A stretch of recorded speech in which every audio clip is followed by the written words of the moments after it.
Hare Krishna and welcome, beautiful people of the world and of the internet. This is the Soul Ashraya podcast where we will seek the shelter, which is what Ashraya means.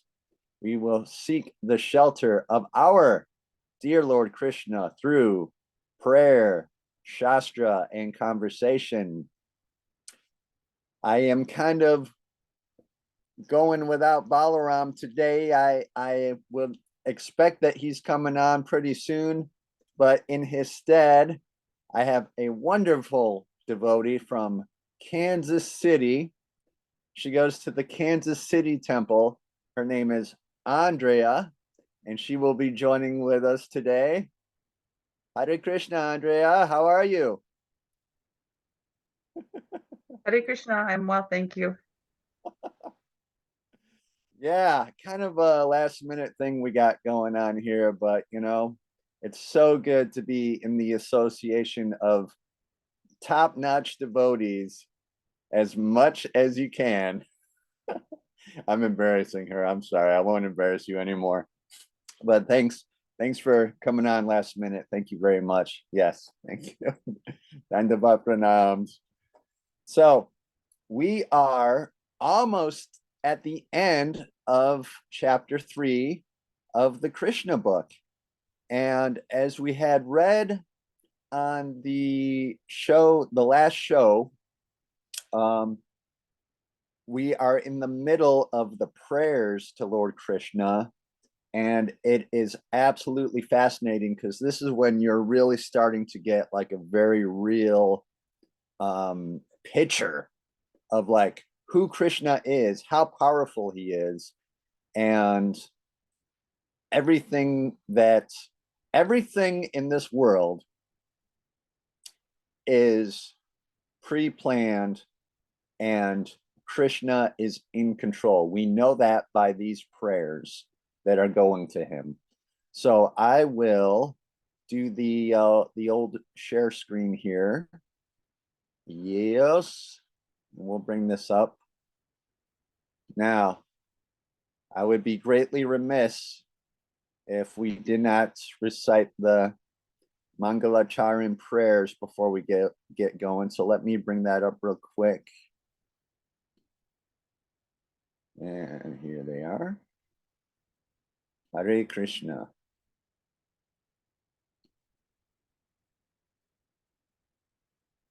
Oh yeah, we got just a lot of stuff going on here. All right. So, let me see here. Oh, we'll start off with the Om Namo. If you want to do the call and response with me, Mata. I'll start it off. All right. Om Namo Bhagavate Vasudevaya. Om Namo Bhagavate Vasudevaya. Om Namo Bhagavate Vasudevaya. Om Namo Bhagavate Vasudevaya. Om Namo Bhagavate Vasudevaya. Om Namo Bhagavate Vasudevaya.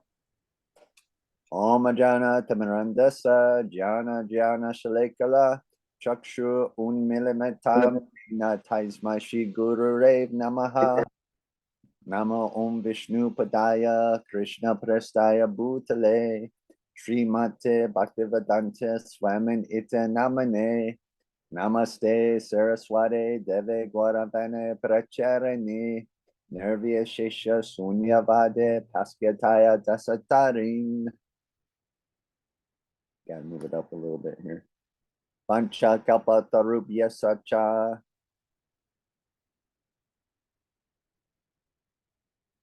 Kripa Sindhu Ivacha Patyanayam Bhavano Boyo Vaishnavo Boyo Namo Namaha.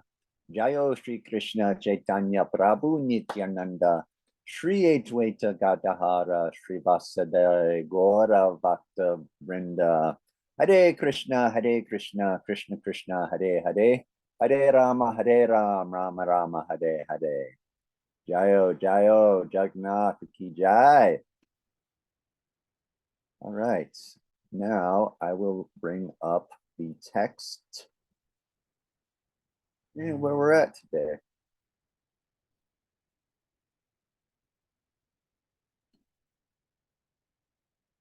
So we are, it's only taken us about a year to get to where we're at right now. So we're doing pretty good.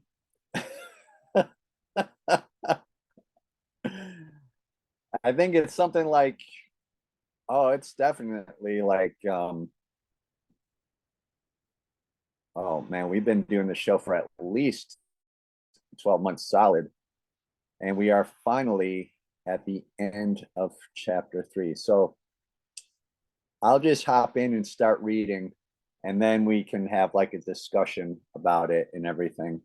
So we're starting with the paragraph right here. It's probably 2 pages away from the very end of the chapter. It starts with, in other words, right there. Yes. All right. So I'll get right into it.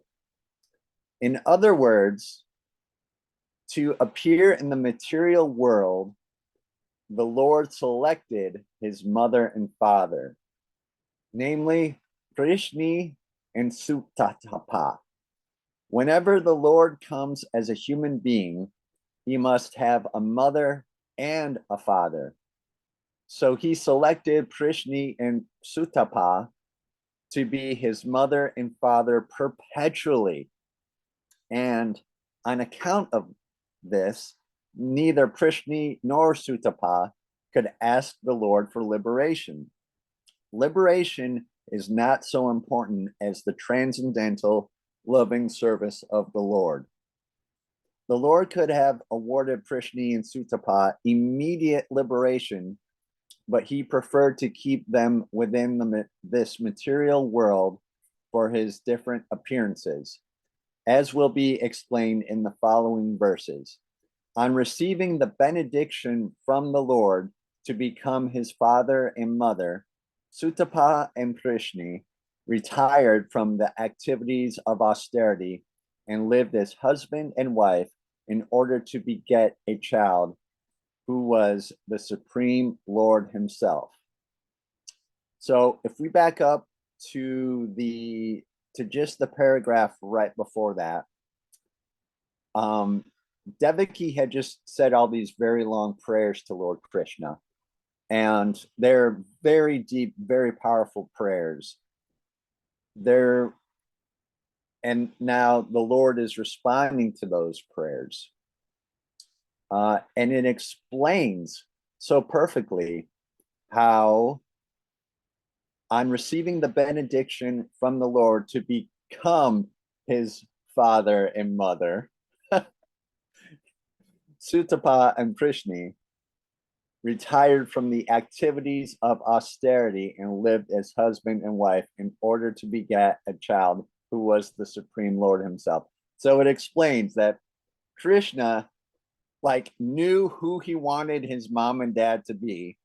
He picked them because they performed all these austerities at a different time, probably in a different dimension, in a different space realm.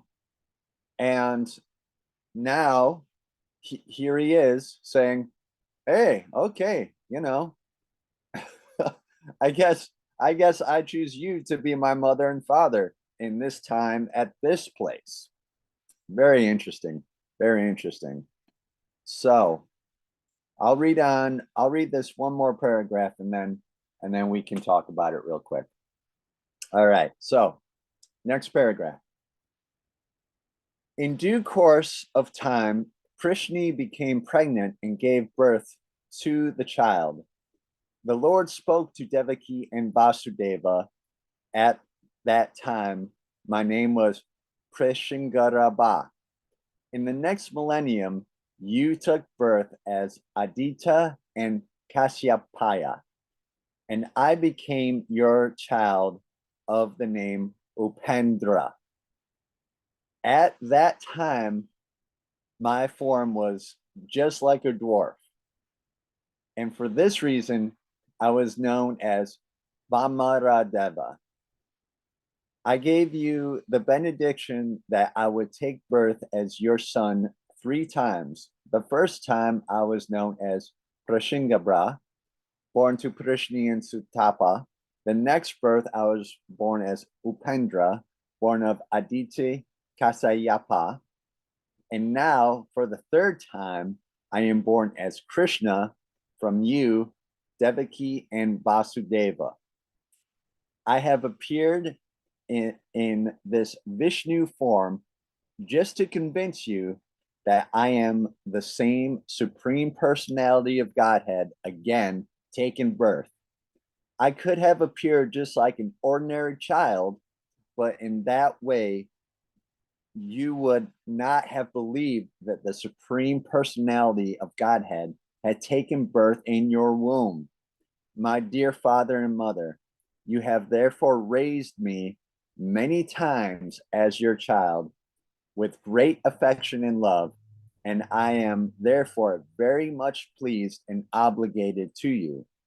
And I assure you that this time you shall go back home, back to Godhead, on account of your perfection in your mission.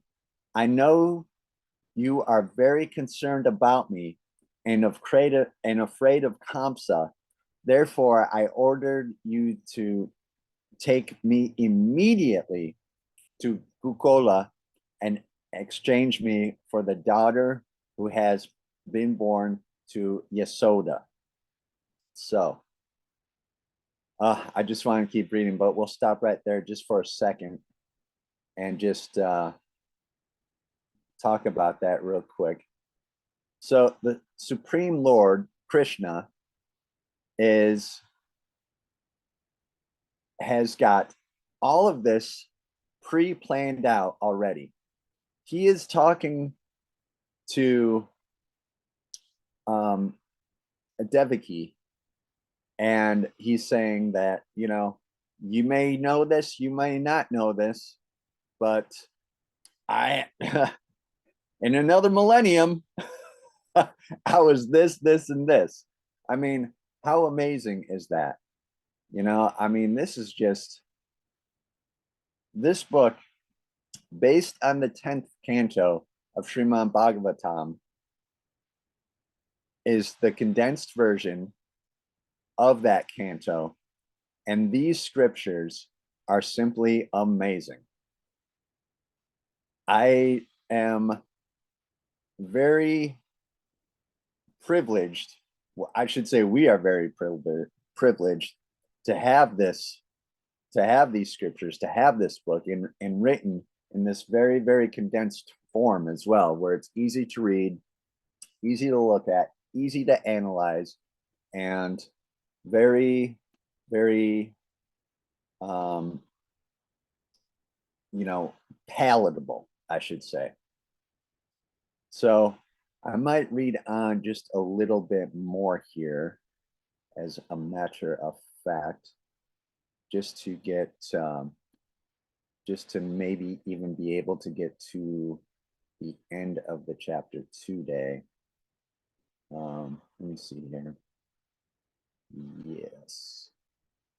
So yeah, I might just keep on reading here.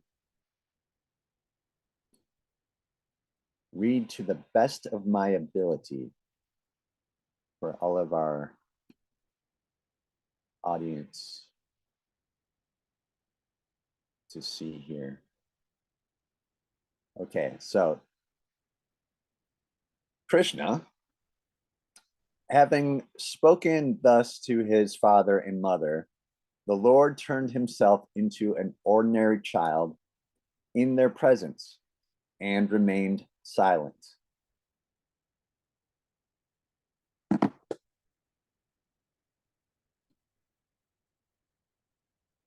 Being ordered by the Supreme Personality of Godhead, Vasudeva prepared to take his son from the delivery room. And exactly at that time, a daughter was born to Nanda and Yasoda. She was Yogamaya, the internal potency of the Lord. By the influence of this internal potency, Yogamaya, all the residents of Kamsa's palace, especially the doorkeepers, were overwhelmed with deep sleep. And all the palace doors opened, although they were barred and shackled with iron chains. The night was very dark, but as soon as Vasudeva took Krishna on his lap and went out, he could see everything just as in the sunlight. So these are very miraculous circumstances here being done. And we are, this is really sort of like, you know, the probably one of the more, I would say, action-packed things going on. Probably not only in the Srimad Bhagavatam, but definitely in the Krishna book. So there's gonna be an old switcheroo here coming up pretty soon. I'll just go ahead and read on here. In the Chaitanya Charitamrita, it is said that Krishna is just like sunlight, and that wherever there is Krishna, the illusionary energy, which is compared to darkness, cannot remain. When Vasudeva was carrying Krishna, the darkness of the night disappeared. All the prison doors automatically opened. At the same time, there was thunder in the sky and severe rainfall. While Vasudeva was carrying his son Krishna in the falling rain, Lord Sesha, in the shape of a serpent, spread his hood over the head of Vasudeva so that he would not be hampered by the rainfall. Vasudeva came unto the bank of the Yamuna and saw that the water of the Yamuna was roaring with waves and that the whole span was full of foam. Still, in that furious feature, the river gave passage to Vasudeva to cross, just as the great Indian Ocean gave a path to Lord Rama when he was bringing over the Gulf in the Ramayana. In this way, Vasudeva crossed the river Yamuna. On the other side, he went to the palace of Nanda Maharaj, situated in Gokula, where he saw that all the cowherd men were fast asleep. He took the opportunity to silently enter the house of Yasoda, and without difficulty, he exchanged his son for the baby girl, newly born there. Then, after entering the house very silently and exchanging the boy for the girl, he returned to the prison of Kamsa and silently put the girl on the lap of Devaki. He again clamped the shackles on himself so that Kamsa could not recognize that so many things had happened. So there's this famous painting. I'll stop right there for a second. There's this famous painting of this scene right now, and it is probably one of my most favorite paintings of I don't know who did it, but it's definitely like in the Srimad Bhagavatam, like in the middle of the books, and it shows Sheshanaga just covering over everybody as they're walking through the rain, and it's like, you know, this little like glowing baby, you know, sweet baby Krishna, like just glowing in his arms as he's walking like through the pouring rain over a river. He's got the shelter, like God provides the shelter in like not just like a few circumstances, but in literally every circumstance. So, Andrea, do you know anything about Sheshanaga? No. This is very interesting because Sheshanaga has kind of come up on my blip. Like it's been like I shouldn't say blip, I should say it's come up on my radar as like he is the king of the Nagas, apparently. And from the just little bit of research that I've done about him, it is so very, very interesting because you're talking about like this multi-headed, like I guess even like 1,000-headed cobra. And I do believe that he's like the protector. He's like one of these protecting entities in a lot of the older pictures of you'll see like Narayana like laying down like on the causal ocean, and he's lying down on like a giant snake. Well, that's Sheshanaga right there.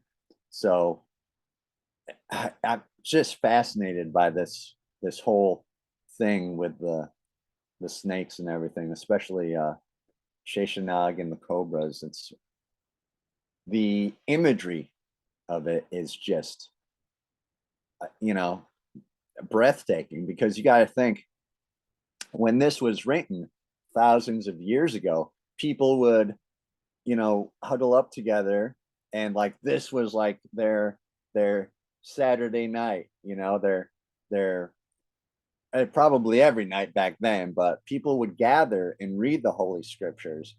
And just imagine, like, I guess it would be like us like watching movies now, like back then people would gather together and actually like read out loud to each other these scriptures, which is like a revolutionary thing to do now. It's like, you know, just to take out a book and have like family time and actually read it is like a revolutionary thing these days. Like, but anyway, so just imagine the imagery that you would get back then by reading about like a giant snake covering this guy while it's pouring rain, while he's walking across the river with a little baby in his arms, to like switch it out for another baby. It's wild, right? Oh my goodness. Oh my goodness. Well, Andrea, if you want to say anything about that, if not, I'm going to keep on reading. Keep on reading? Yes? Okay. Thumbs up. All right. Let me bring it up one more time here. All right. Yes, yes, yes. Okay. So continuing on. Wonderful scene. An amazing scene. Okay, so all right, so he does the old switcheroo, as I like to call it. And Mother Yasoda, right here, last paragraph, Mother Yasoda understood that a child had been born to her, but because she was very tired from the labor of childbirth, she fell fast asleep.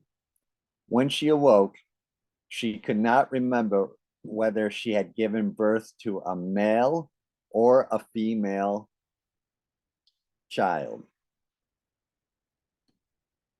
Understandably so. Okay. So, Yes, childbirth is exhausting. yes, thank you.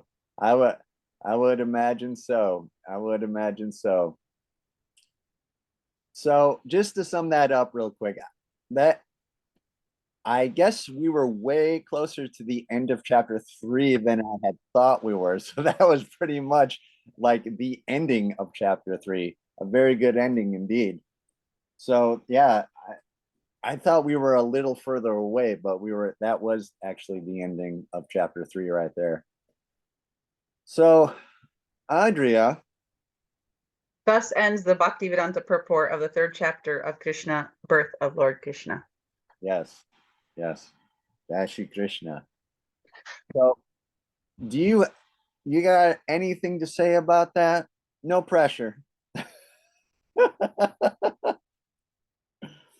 How does that strike you? I mean, just the amazing things that have happened. And I know I'm kind of summing it up very quickly, and I know I got you on the show very last minute, but do you have any sort of like interjections that you want to put in there at all?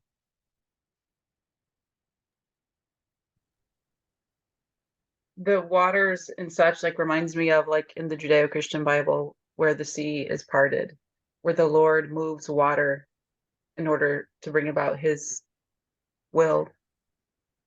And so I think that's very interesting to see it in other lineages, just the same concept of the Lord supernaturally moving water. And like even like over downhill when he moves the earth. And to me, it just is so beautiful to know that the Lord goes at such great lengths for his people. And that's just really beautiful. And just to me, it just is a testimony to how deep and how great his love is. So that's really nice. And then, yeah, I think I had, so that was that with the water. And yeah. Yeah. Very, very good point. Very interesting point. Of course, in the Bible, there's a whole there well, there is the flood thing, and that even with the fish incarnation of Matsya, that's kind of interesting too. But yeah, it So is. Go ahead. another thing I thought about is when you were talking about the multi-headed snake or cobra. What did you call it? It is a cobra. Okay. It's yeah, Sheshanag. I've been doing a little bit of research on it, and it is very interesting. So for me, that's interesting too. Like I've seen the image of like the multi-headed like cobra snake figure, and it's interesting to see a figure of snake in the Judeo-Christian Bible be portrayed as something negative, and like the Lord cursed the snake and you will, be on your belly, and like the snake tempted Eve. And so I'm still trying to like wrap my head around these scriptures of the Judeo-Christian Bible, because like some of you, there's like many different ways to read it. And so it's, you can read it allegorically, you can read it literally, you can read it, all these different ways. And so I think it's interesting to see the contrast of in Krishna book, um, to have the idea of snake, one's good, one's bad. This is just my total neophyte rudimentary perspective. It's nice to see the snake portrayed as something beneficial Mm. Yeah, it and a is. benediction rather than a curse. So Yeah. that's all. Thank you. Oh, absolutely, absolutely. Thank you so much. Thank you so much. So yeah, it is a very interesting, and I actually did find that picture.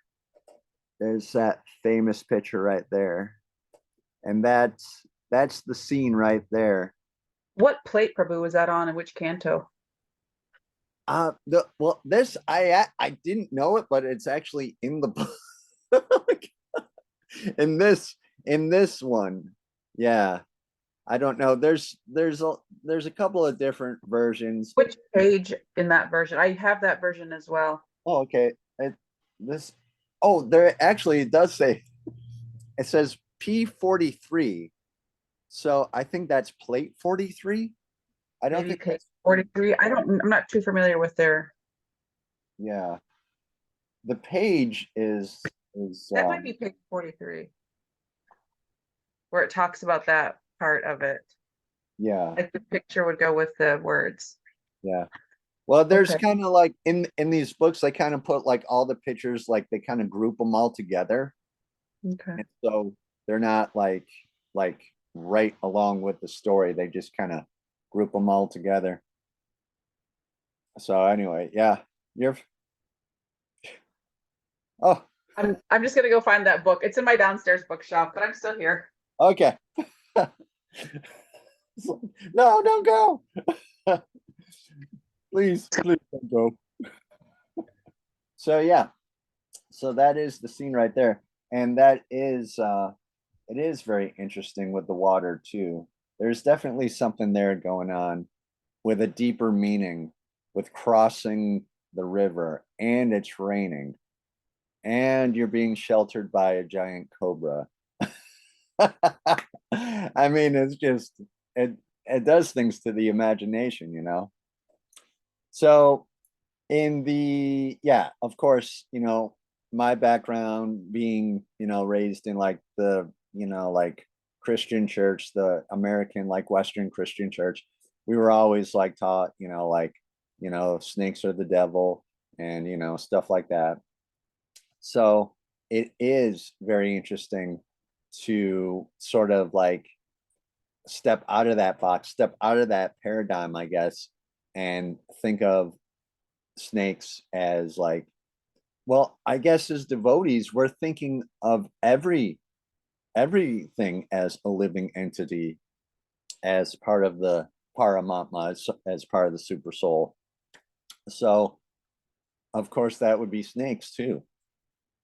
Now, I know that there's this whole thing about Patala Loka and how that's like the bottommost planetary system and how it's like, kind of I don't really know how to approach that, but I will say that it's probably more of a place that you probably wouldn't want to go to, is would be my feeling about it, my takeaway from it. But then again, I'm still coming out of like the Western mindset of like snakes are evil. But the planetary systems are sort of like lined up in order. And you know we're on a planetary system now that's like we're very fortunate to be here. We can kind of like unlock all these, we're given the chance to sort of like unlock all these mysteries while we're in this human form. So I don't know, it's just very very interesting about the cobra and like the things that it does to like the Western mind. you know um I know that there's a lot to I know that there's a lot of worshiping of Naga or Nagas in India. And I just can't speak to that right now because I'm still in my research phase about it. But I will say that I am just completely fascinated by like the thought of like the king of the cobras, like the king of the Nagas, like that and it's a protector, you know that just fascinates me. We think of like Narasimha, you know we pray to Narasimha for protection, but it's very interesting that there's like this other protector going on too. Like you're always you can always find shelter somewhere, I guess would be the the takeaway. Yes, Andrea, come on in. Yeah, that's one thing that I've appreciated about Krishna consciousness is there's no, I guess, fear as in scared, like the living entity being scared of like demons. And in the Judeo-Christian faith, like demons are like feared, and in the Catholic tradition, they have exorcists, who, fight the demons, and even in a physical realm, they fight the demons, and they do like these exorcisms to get the demons out of the humans.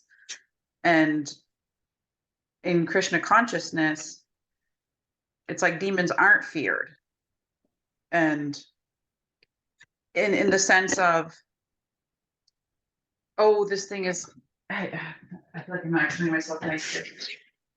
They recognize that the demons are, in a sense, Krishna, and they are of and from Krishna. And I remember stories of being like, so like scared of demons. And then when I heard about just being around devotees and like hearing stories of like different entities being like, oh, like, wanting to be, they'd rather come back as a demon to be killed by Krishna than just to be dead. They want that, in a sense, association with Krishna. And so it's like, it gave me a completely different perspective on demons. And it was, yeah, it's kind of like revolutionized my perspective, because I'd never like heard it quite like that. So yeah, thank you, Hare Krishna. Yeah, it's an amazing thing too, how like in Krishna consciousness, the demons are actually like redeemed. Like they have this like there's this new thing that people say. It's in a literary sense, there's a redemption arc. I've heard this phrase, redemption arc, so anyway, it's one of these modern things people are using now to describe movies mostly, like the protagonist's redemption arc. So I guess it's kind of a real thing, it's like yeah, because after all, they are living entities. And so yeah, it is interesting that it does take the fear out of it. I love your profile picture there with your bow. It's like your Lord Ram or something right there. I love that. That's awesome. Ah, yeah. Yeah. So yeah, sorry, I'm getting something to drink here. Oh, yeah. So I think it's interesting too, like with the demons, how in Krishna consciousness, I'm so very new and just learning about how, different entities, like I said, they'll want to just come back, or they'll know they're going to come back as a demon to be killed by Krishna. And in a sense, they serve Krishna and they go back to Krishna. They want to go back to Krishna. And in Catholic faith tradition, when the priest speaks to the demons, one thing the priest says in his exorcism is something along the lines of commanding the demon to go back to the feet of Jesus, or to go back to the throne of Christ, to go back to the cross, to go back to Christ in some way, whether it's his enthroned self, his crucified self. And I think that's really interesting that and in both faith lineages, the demons go back to God. Mm. I am no different than a demon. I go back to God. That is my journey, to go back to Godhead. And it's so interesting, the correlations.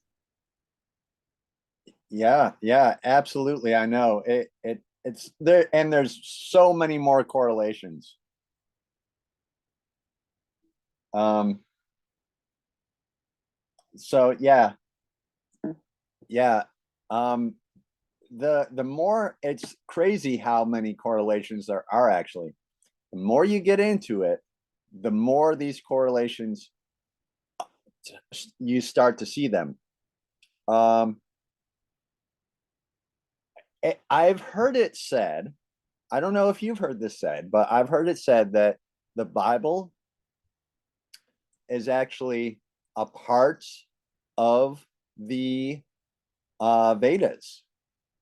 I don't know where I heard that, but I did hear that somewhere. And so I don't know. I mean, I guess it would make sense. I mean, there's definitely enough correlations going on where, like, you got the flood, you've got this thing going on with the demons, you've got like this redeeming character who I feel completely terrible calling him a character, but I mean, how much, I mean, how many parallels are there between Sri Krishna and Jesus in the Bible? I mean, it's like just straight line after straight line over between both of them, you know?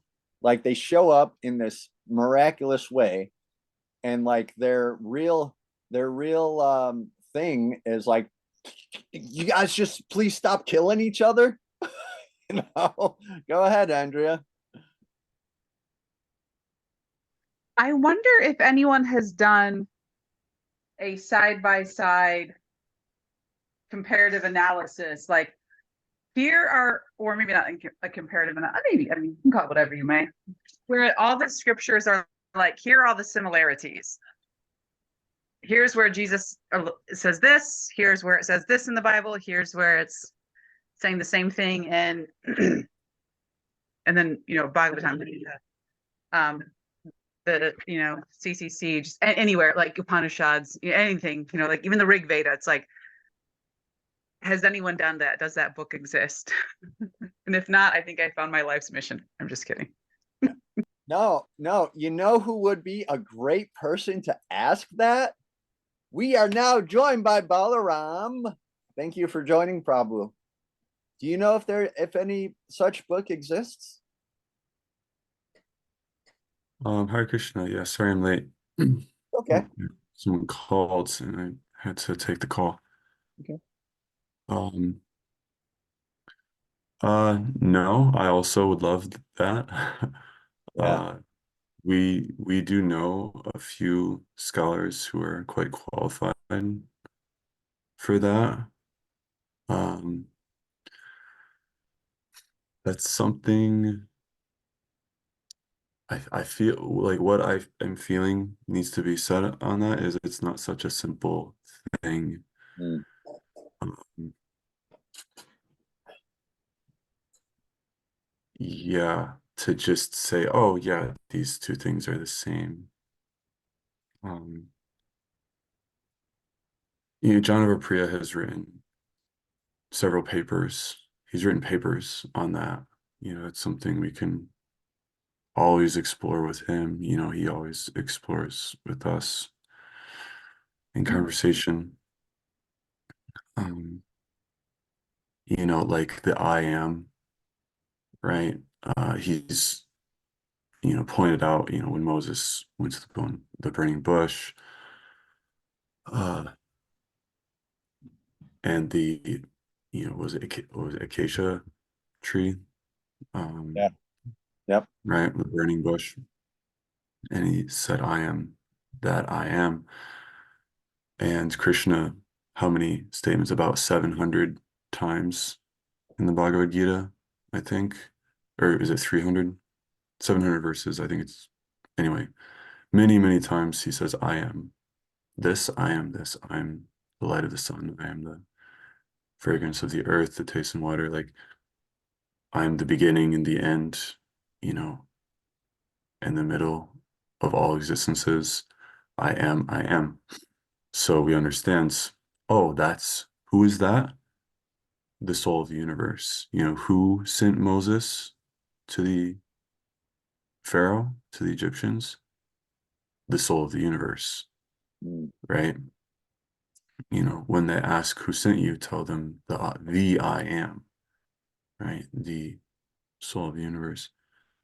So yeah, I think it's important work, and John Priya definitely has so much to offer that, and that's why I want to do a project with him. We are planning, um, several things to produce um, with him because he has that academic acumen, to break things, break these things down and connect them. And I feel a great calling to that as well.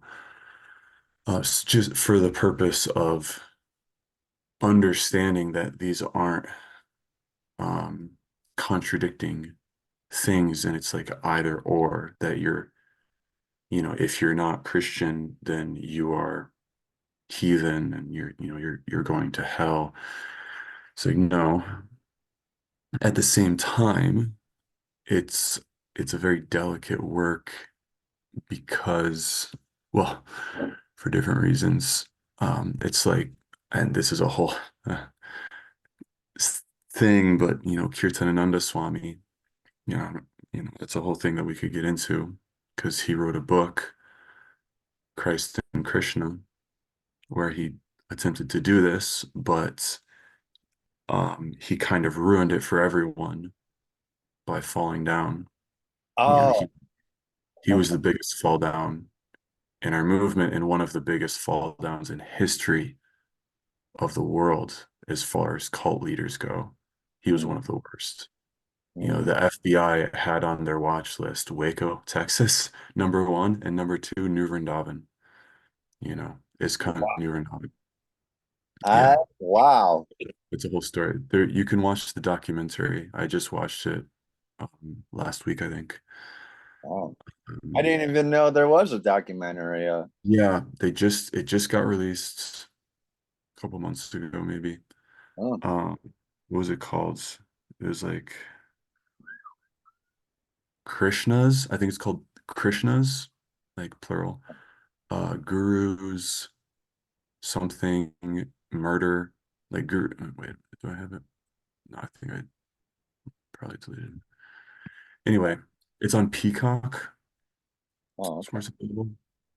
All right. Um, Yeah, we were just talking about how we don't watch TV anymore and how we just read the scriptures at night, like the old times, like when before TVs and screens and everything were that's all over the place.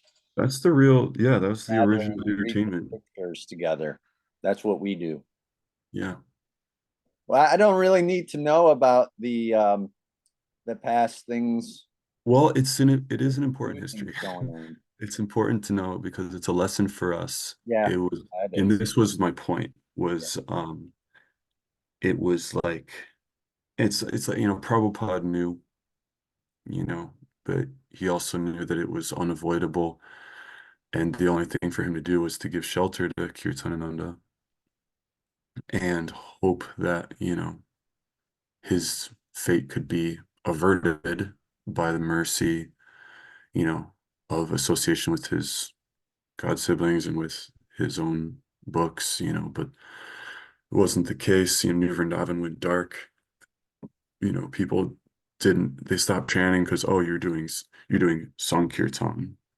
Sankirtan means glorification of the Lord, but Sankirtan became distribution of contraband, lying to people that this money is going to starving kids when in fact it's going to build Kirtananda's palace, you know, that Wow. he was building for Prabhupada, but he actually was building for himself because he knew Prabhupada would leave his body before it was finished. But now, that whole history has been shifted. It has been healed that now it is Prabhupada's palace. Yeah, just a minute, Andrea. Um, and all of I mean, it's a dark, deep wound in our history, and the point is that we should know about it can, so that we don't repeat history. It's like we have these lessons so that, we are careful and, because he wrote this Christ and Krishna book, and it's like, I have the knowledge. I put the pieces together. Don't Wow. forget you heard it here first. I'm the Swami. I am his divine grace. Wow. No, you're not. He Yeah, he called himself his divine grace. Bhakti. It's like none of that Jeez. honorific belongs to Srila Prabhupada. You are not Prabhupada. Yeah. You know. So, it went to his head and he entered this isolated world. I mean, he bought land in the most remote recesses of West Virginia that you could find Mm. and created this bubble Down in the of holler. self-glorification. Mm. Yeah. So it's very dangerous. So like having knowledge, knowledge can be an impediment to bhakti, right? Acquisition of knowledge is an impediment to bhakti, just as renunciation can be an impediment. These things should come from bhakti. So it has to start from a place of service. Like I'm doing this research, for instance, whatever it is we're doing, but like let's say research, I'm doing it for a service to my guru, Mm. to Lord Chaitanya, to Krishna. If Mm. I'm doing it for my own sake of I need to know, I have to be the one that figures it out. You're just writing a script. Oh, it's a worthy cause. It's like a noble intention, but the effect can be devastating to your spiritual life. Mm. Does that make sense? If you're taking it to be um your thing, Yeah. it's a very, I don't know if that's coming across clear. It's a very subtle thing of the ego, Yeah. that we get this feeling, as opposed to like I'm a humble servant and I'm just simply presenting things, Yeah. because it's a service to my guru. Yeah. Okay, Andrea, you had something to say. Oh, I was just looking at the looking up the docu-series you were talking about. It's called Mm. Krishna's Guru's Karma Murder. And the Guru's little karma. tagline is Guru's Karma Murder. And it explores how a shady American guru caused the near collapse of the Hare Krishna religious group. So there's a really nice article that kind of like lays it out. So that's the title They of did it. a good job. Thank you so much. Yeah. So we had actually we just made it through the rest of the third chapter of the Krishna book. There were only like there were the last four paragraphs. And we were talking about mostly the Sheshanaga.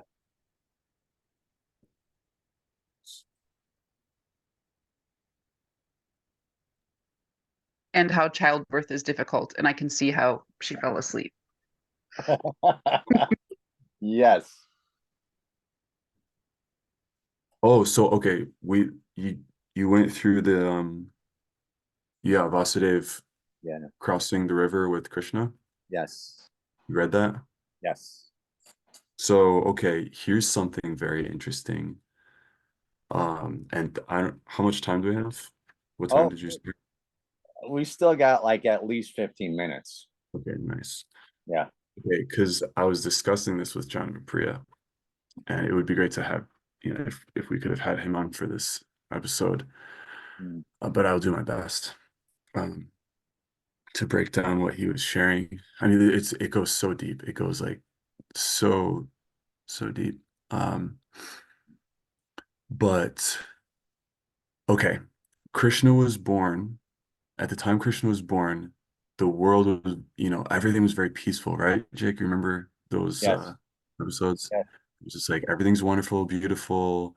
You've got, you know, melodious, singing of the birds, the sky is clear, everything's like spring, it's very Astrologically, beautiful. it's very auspicious too. That's right. Astrologically auspicious. Yeah. So it's like There were everything's no good, solar right? eclipses going on. No retrogrades. No Mercury retrograde seasons. Yeah. So what happened? Vasudev, Krishna instructed him to take him to Vrindavan, right? To go cool, Mhm. you know. And so he said, okay, s- simple enough. There's a part of the Yamuna that's very shallow, and I just have to, wade across that. I'll just carry you easy peasy. What happened? Out of nowhere, there's a tremendous storm. Who causes the storms? Who's the Lord of the rain? The Lord of the rain, the wind and the rain, isn't it? Demigod. No, Yes. those are two. It's I can't I just found this out and I just cannot remember. Who's the one with the thunderbolt? You can give his Greek or Roman name too. All right, Zeus. There's Zeus, okay. And what about in Sanskrit, Andrea? Who's the guy with the thunderbolt? Andrea probably knows if she's still there. It's Indra. Indra. Did you know it? Did you have it? You had it. Okay. Sorry, took too long. Had the buzzer. So Indra is the thunder god. So this is very interesting. So Indra is, I mean, he's not, is this helping Krishna? Is causing like a massive storm, giving Vasudeva a hard time crossing the river. Is that helping Krishna? I wouldn't imagine so. I don't think so. So what's going on there? And then, later in this book, we'll hear multiple instances where Indra tries to kill Krishna. He attacks Krishna. Why? It's envy. Envy and demonic intent. He has friends in low places and he wants to maintain the status quo. So, and it's like, and he knows that Krishna is God. It's the craziest part. Like in the second chapter, prayers of the demigods to Lord Krishna, like all the demigods knew, Krishna's taking birth. The Supreme Personality of God is taking birth. So, yeah, there's this very interesting, but it's not like directly, revealed except for, the Govardhan pastime where, Indra gets humiliated, that attempts, and then what does he do? He goes and prostrates before Krishna. Oh, Krishna, I'm so sorry. I was a fool. I didn't know who you were. Please forgive me. What does Krishna say? Nothing. He's just silent. He just lets it, burn. Because he's like, you, of course you knew who I was. You were there with all the rest of the demigods. What, did you not get the memo that Krishna's coming and to please, have a representative on the planet to assist me in my mission? No, you got the memo, just like everyone else. You can't claim, ignorance, that, oh, I didn't know that you were God, but now I know. And later on, I'm gonna still try to thwart you, but right now, please give me mercy. That's so ridiculous, man. It's so wild. Yeah. So do you Yeah, there's this thread that goes through this whole story that's just like super fun. yeah, like Indra's always trying to get to Krishna. Duly noted on that respect. Now, my question to you, good sir, is what can you tell us, humble servants of the Lord Krishna, about Sheshanag? Because it's a thing that I am just fascinated with, like the multi-headed cobra. I mean, how far out is that? I mean, that's like that's like beyond Star Wars cool. That's like way beyond Star Wars cool. Yeah, you've got those characters and stars that Yeah. got like the cool hoods, but it's like, what if like a badass snake was your hood? Right, yeah, yeah. It's like, So dang. who do you know who Sheshanag is? Yeah, yeah. That's Balaram. Yeah, that's an expansion. That's one of the principal expansions of Balaram is Ananta Sesa. So the like, yeah, so there's like the primeval, original Godhead, right? Godhead means that uh supreme spiritual soul along, including all of his um energies, expansions, his world, right? So the whole spiritual world, not just God as like an ambiguous figure, like you have God the Father, God the Son, God the Holy Spirit. Each of them are God, and each of them are distinct personalities, but that gives no account for all of the manifestations of the Godhead. And the Christians say, well, it's all just unmanifest. Godhead is unmanifest. If it's anything manifest, it's not the Godhead. The Godhead is just an unmanifest, nebulous. Hmm. We should worship that, but really we just have a relationship with God. And we say no.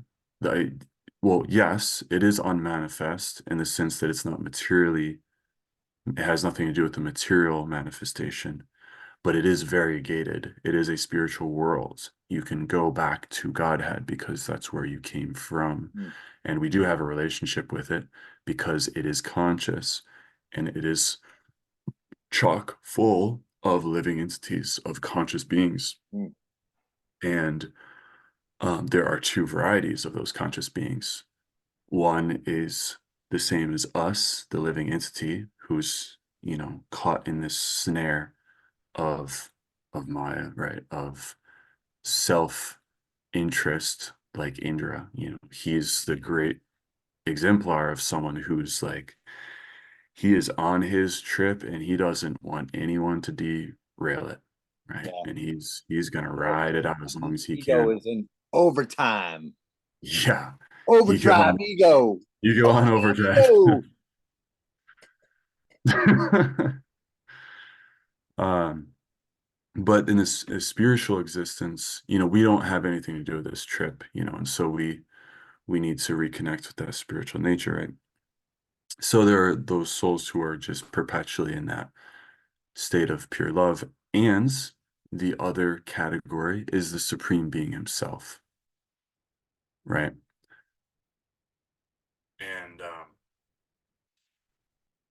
And so that one supreme soul manifests himself in unlimited ways to reciprocate with us. And the way that he does that is by expanding himself um, in a great variety of personalities, namely Radha Krishna, right? Namely Radha Krishna and Balaram.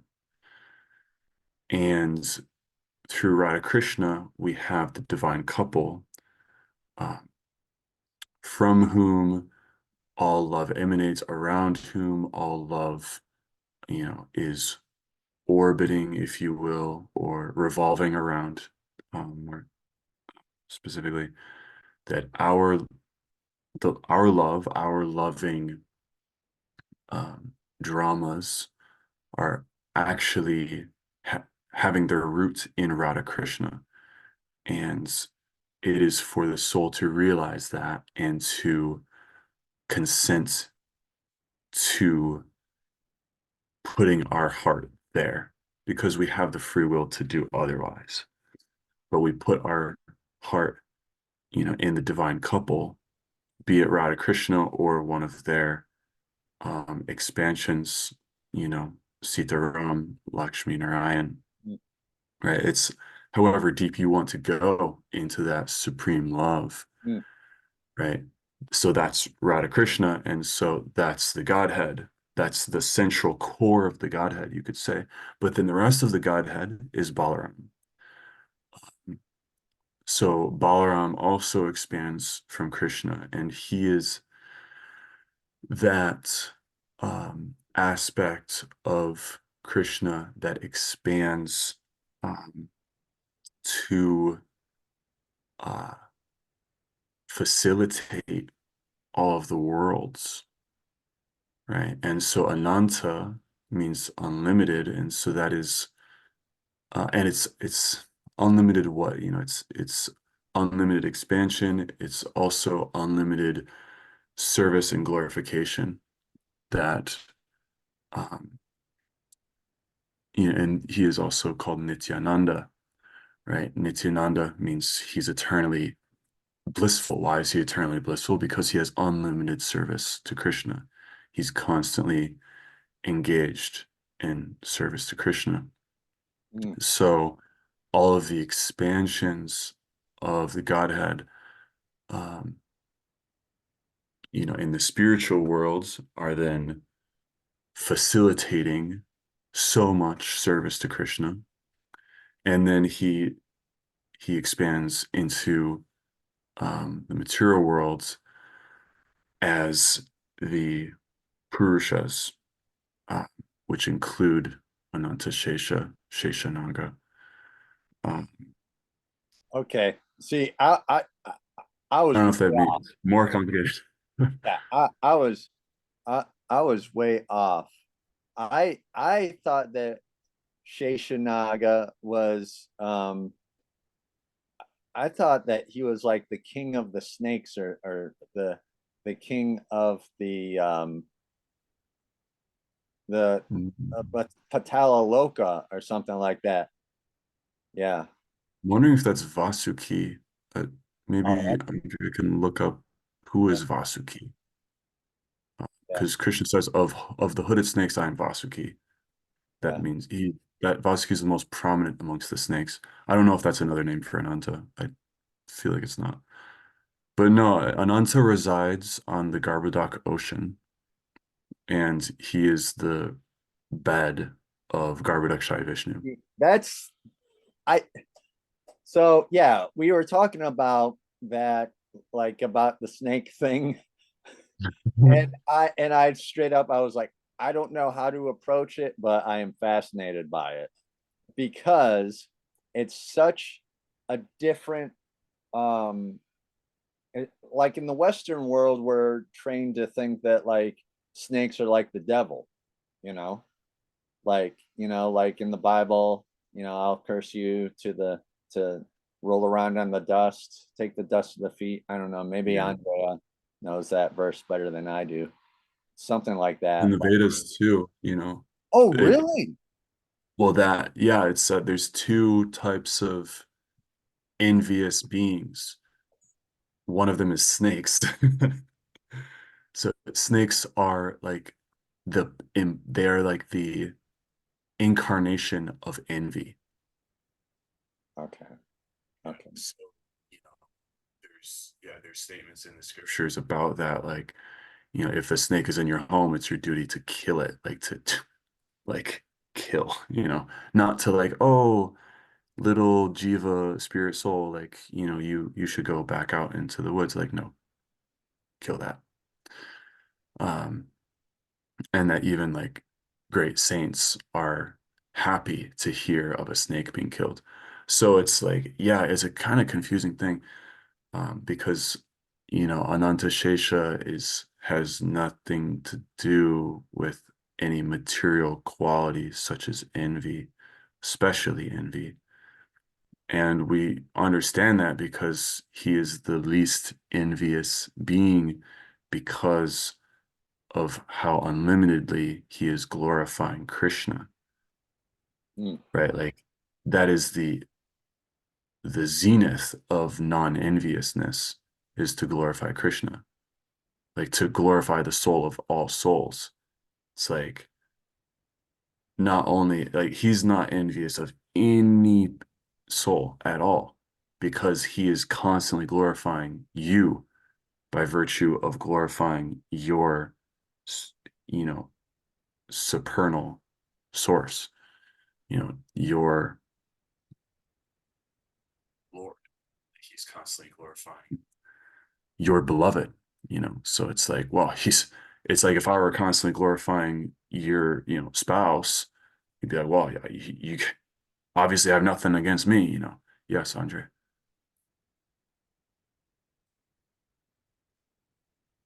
Yes.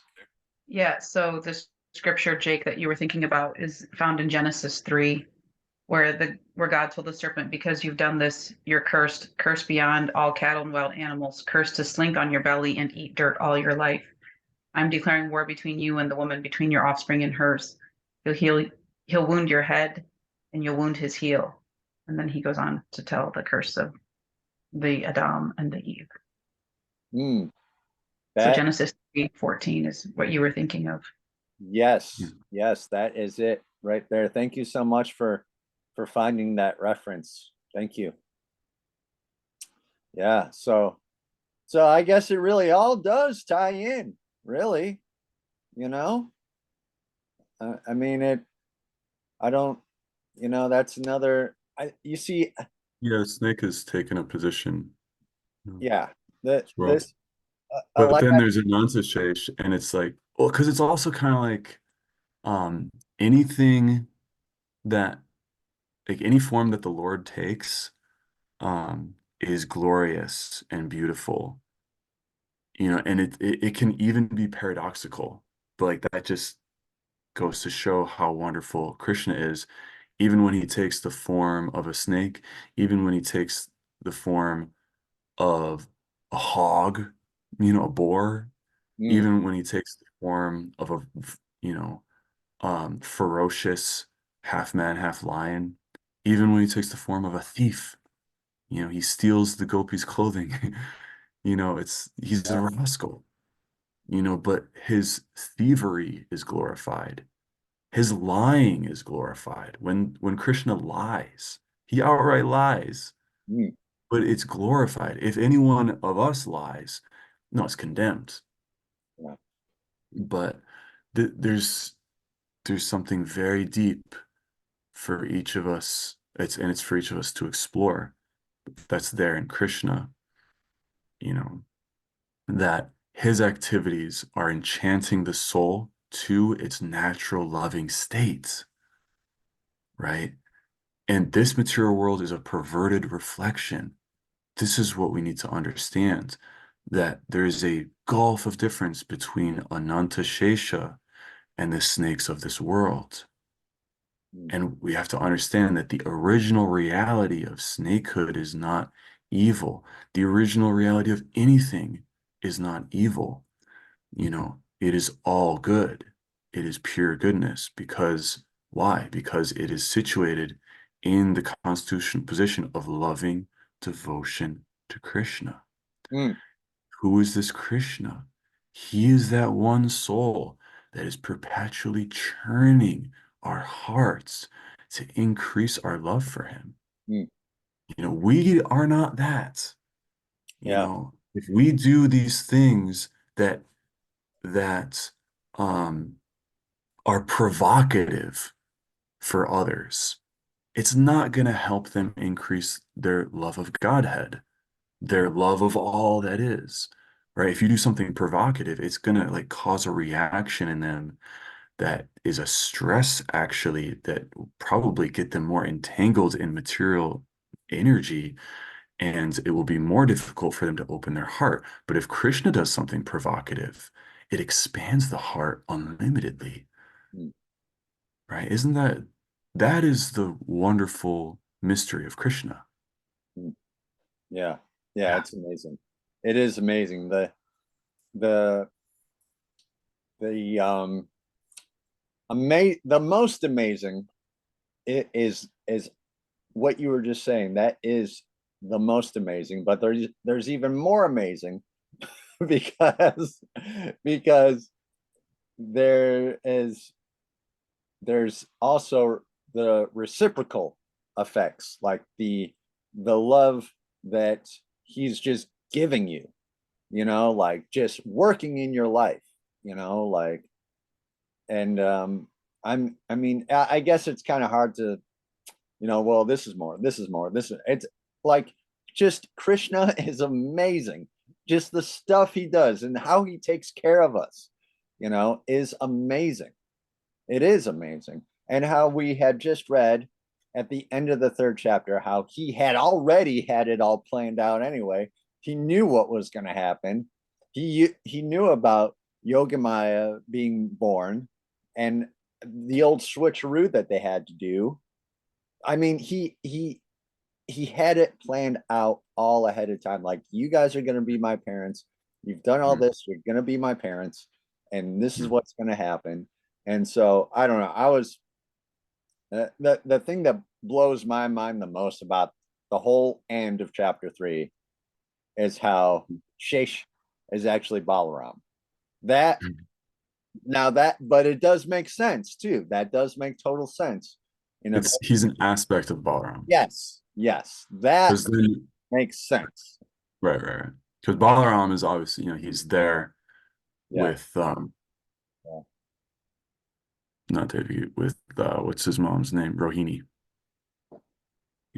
So his Balaram's original form is there with Rohini, and his expansions are, across the whole cosmic manifestation. He is unlimited. So the Vishnu Tattva, the Vishnu avatar, rather, the Purusha avatars, Mahavishnu, Garbhodakshaya Vishnu, Kshirodakshaya Vishnu.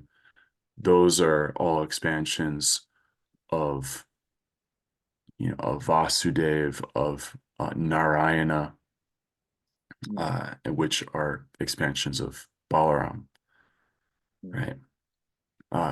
That doesn't mean that if Balaram is there, that those entities are, are not there anymore. I don't know if that's where your mind might go, but it's like a part of him. I mean, and Balaram is an expansion of Krishna. So, this is what's just very far. I mean, it's the same kind of paradox as the Holy Trinity. It's one soul, but in 3 parts, and so it's the science of God. That's what we need to learn, how God expands himself and how is he availing himself to us. What is our relationship with the Father, with the Son, with the Holy Spirit? What is our relationship with Vishnu, with Guru, with the super soul, right? And with Krishna. Yeah, absolutely. That's what this it's all one soul, it's all one God, but it's also different. But Ananta is like the most, I mean, I'm saying like he's Balaram because that's how we can understand like his position is the same as Balaram's, which is he is the servitor Godhead. He is that aspect of God, of the Godhead, that is constantly worshiping and serving Krishna. And his position is to be the support of the universe, because the support of the universe is glorifying God. I mean, that's an interesting idea right there. Like the foundation of the universe is glorification of the Lord. Like that ought to give you some indication of what our purpose is here, right?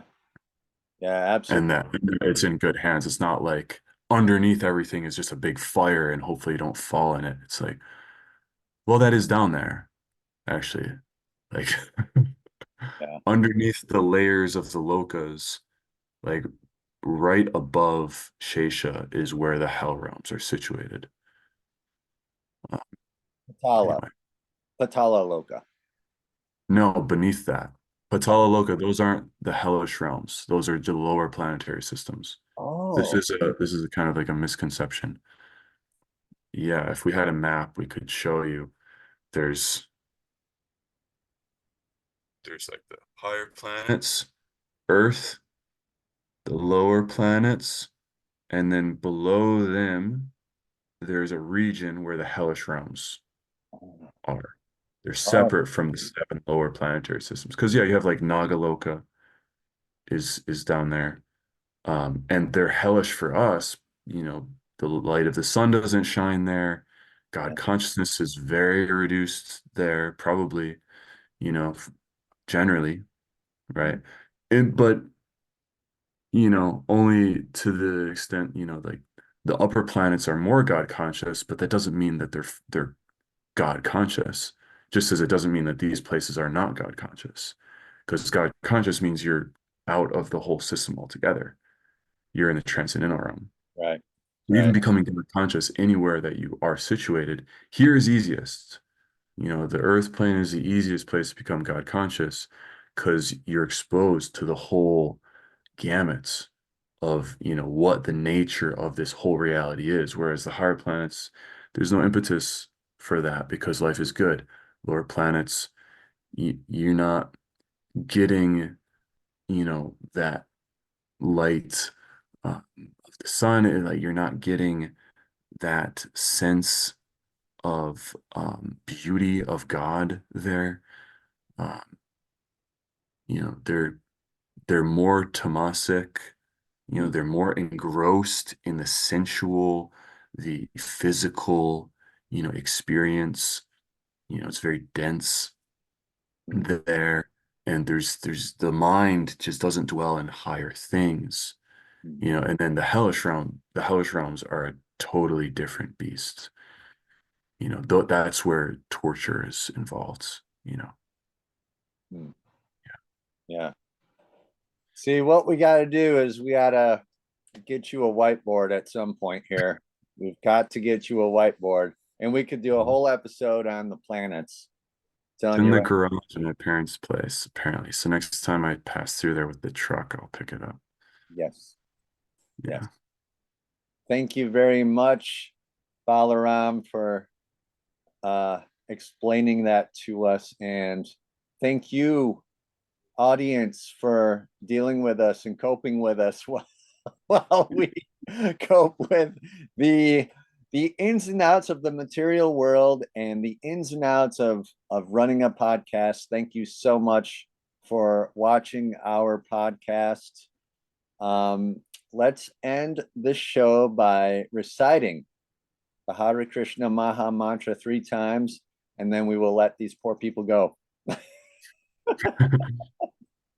All right. Hare Krishna, Krishna Krishna, Hare Hare, Hare Rama, Rama Rama, Hare Hare, Hare Krishna, Krishna Krishna, Hare Hare, Hare Rama, Rama Rama, Hare Hare, Hare Krishna, Krishna Krishna, Hare Hare, Hare Rama, Rama Rama, Hare Hare. All right. Hare Krishna, everybody. Thank you. Like, subscribe, even comment on what you think about the Solar Shaya podcast, and we will catch you next time. Haribo. You both.